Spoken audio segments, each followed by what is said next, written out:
Good evening, and welcome to another restive version of Diatribes from the Voice of Doom.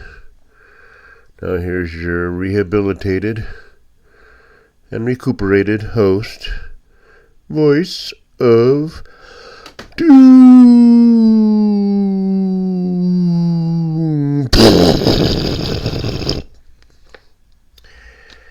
Alright, I'm back. I'm hoping that we got this memory storage thing settled, but we'll see if I can get another one in here. Alright, back from Seattle. I'll give you a little microcosm and a little travelogue. It's pretty fun, but as is the usual want of going on road trips, by the time you figure out what you're doing in a new city or someplace you aren't familiar with, you figure it out about the third day, and that's about when you're ready to leave. So we drove north from Carson City. Wanted to leave real early, like 5:30, so we could get there by like 6 or 7, still have time to get our bearings, take advantage of one day of but we left later, and I think we got there around 10, just in time to just relax and go to sleep. But I managed to find a pretty centralized location that was right in the middle of the, on a highway. It was a hotel, but it was an econo lodge, and it was all right. But it was central to what we were doing. Got up the next day, went to my aunt's house on a lake that's north of Seattle. Really nice, and she's getting on in years. And talked with her, had a little pizza, and it was a warm day and kind of not cloudy or rainy, so not warm, but it was fair. So we went out on the kayaks on the lake, and that was kind of cool to kind of go back to my old stomping grounds back when I was a kid, and my uncle had the cabin.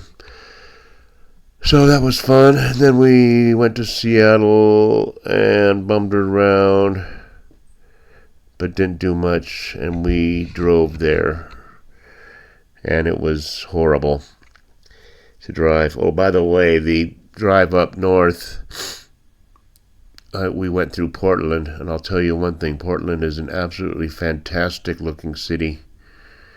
Coming over the bridge, going over the Columbia, it's a sight to behold. It looks like Futurama.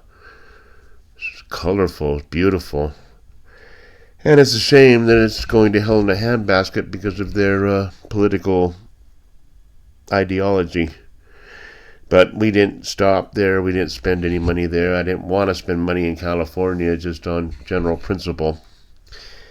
Gas is too expensive.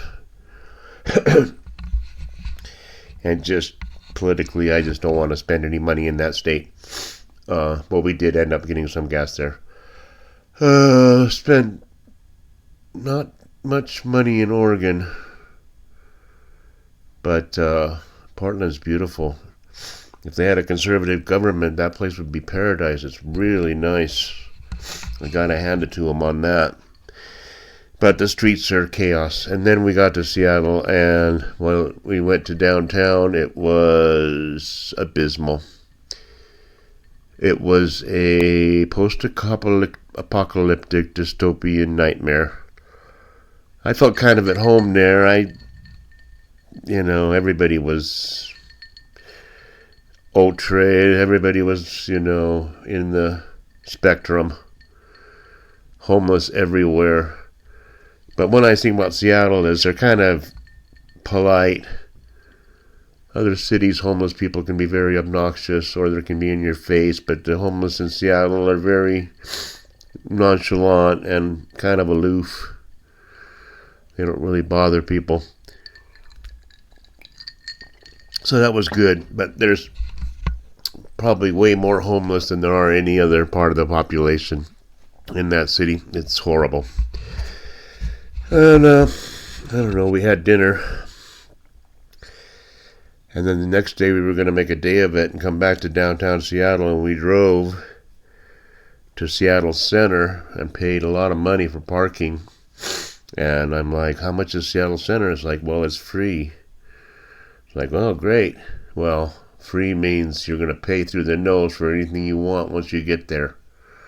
All the museums cost anywhere from $40 to $50 per person.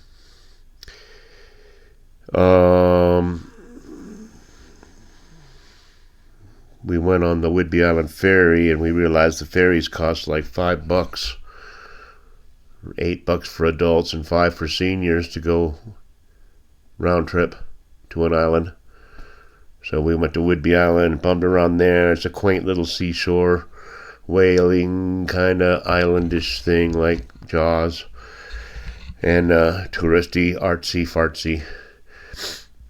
And bumped around there, and then the next day we realized that there was a subway and that we could have gone from where we were in the sticks into the city in like 15 minutes for like $4 for a ticket you could use all day.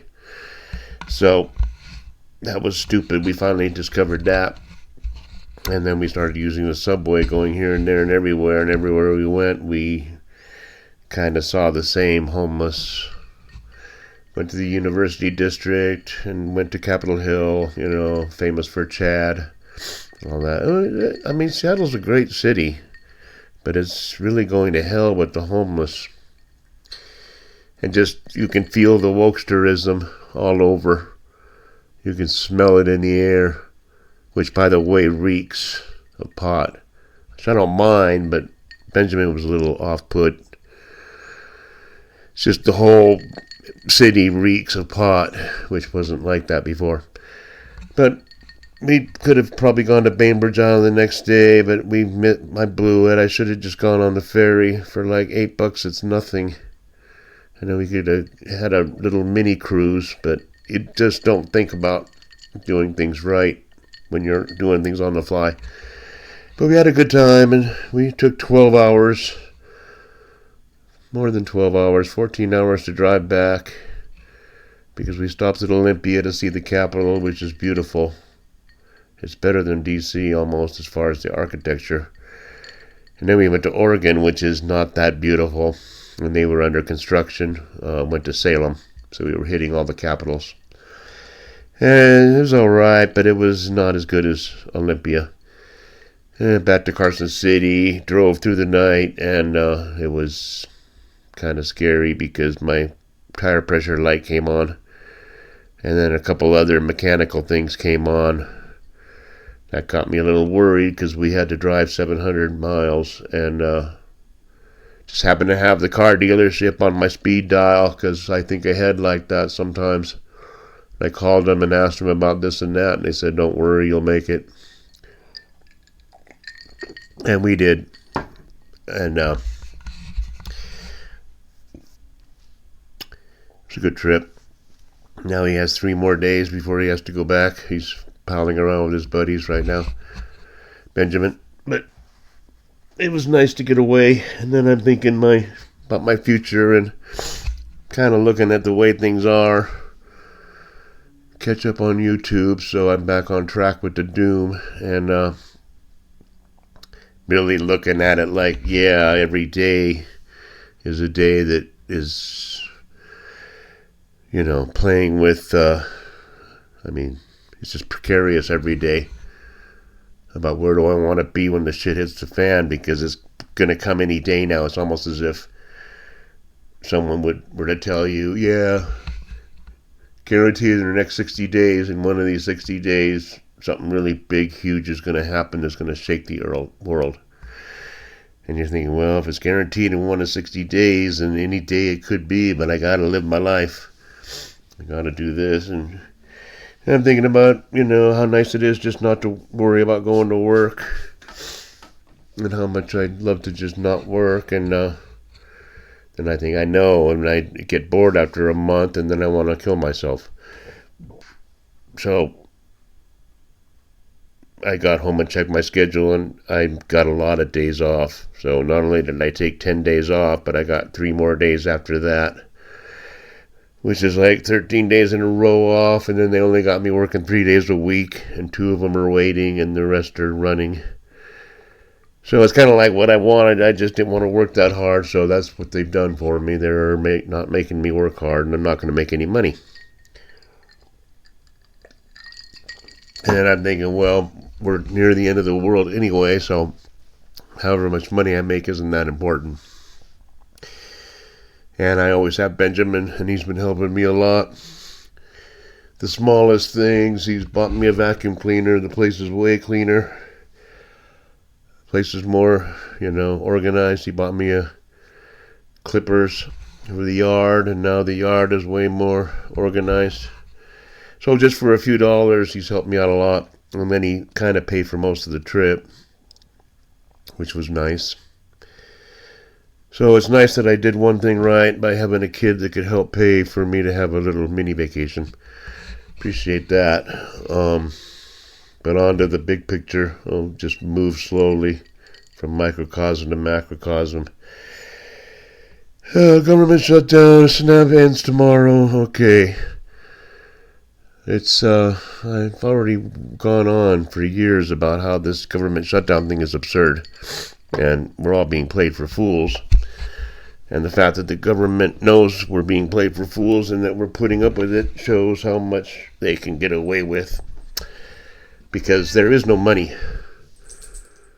So forget that. There's buttons, and they say how many units of what we will call dollars is put into various accounts so that it can be doled out to other accounts. SNAP cards are not cash. They don't have to print a bunch of money and dole it out to everybody, $200 a month for the food for their kids, because they're starving to death. You just type it on to the card. There is no money in the coffers. We are 37 trillion in debt. So the fact that they say we have to shut down because we've reached our debt limit is prima facie nonsense, ridiculousness. There is no debt limit until we go bankrupt, until the interest payment on the debt supersedes the defense and the entitlements and all the other accoutrements of the government, besides the ballroom, which was paid for privately. All the other accoutrements can't be paid for because all the money goes to interest on the debt that we take in. So we have to take in more money and decimate the rich until their assets are pretty much wrung dry. And then nobody wants to buy any U.S. government-backed bonds in order to keep the government going because we default. So China and Japan will no longer buy bonds, nor will India. So, then that's that. And I think it might be soon, but this whole thing's absurd. I mean, I was listening to a little bit of talk radio, and I couldn't really understand what they were saying, but what they were saying is more or less this government shutdown has gone, so-called shutdown, has gone on so long that by the time they open the government, it'll be too late because they won't have time to vote on the actual main thing they were voting on anyway before they take a recess. So they're going to reopen the government but not get any budget deal. Certainly not Medicare for illegals, because if they start giving away free medical to illegals and people find out about it, I think they'll be a little angry when people all over the country have to struggle with their bills on the health. Even if they have Medicare, they have to pay supplement and all that crap, and copays and all that other garbage. So give it away free to illegals. People over 66 get to pay copays for the thing that they earned over their lifetime. So that's bad, but I'm thinking, all right, the snap is going to run out, which is ridiculous to think about. It's just a bunch of digital numbers that they just type in. They can do it. They're going to pay back all the money, so why not just keep the government going and keep on typing in the numbers? Instead of saying we've reached our limit, we're going to vote another limit, which we're going to reach in 2 or 3 minutes. And people fall for it and say, yeah, the government's closed. No snap. Okay, people go looting. States.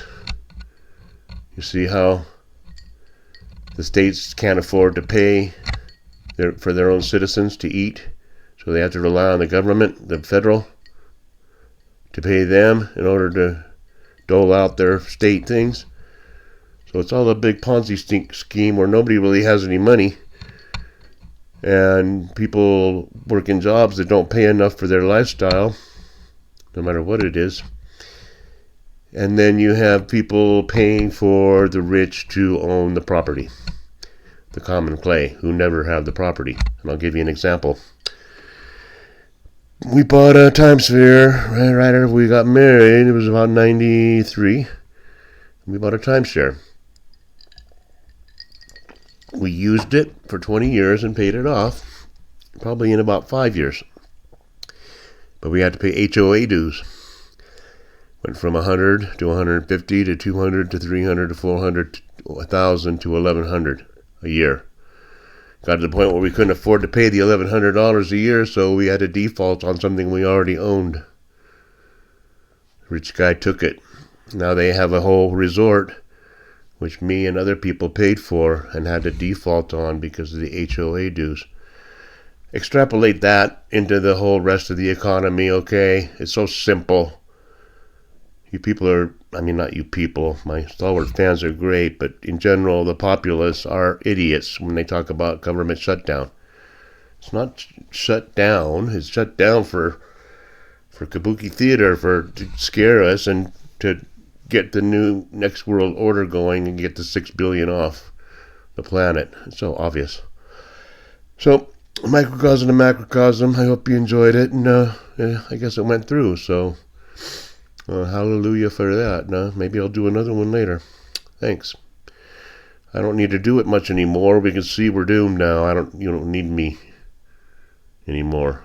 Why do you need me when everybody else is saying what I've already said years ago? So, goodbye. Talk to you later.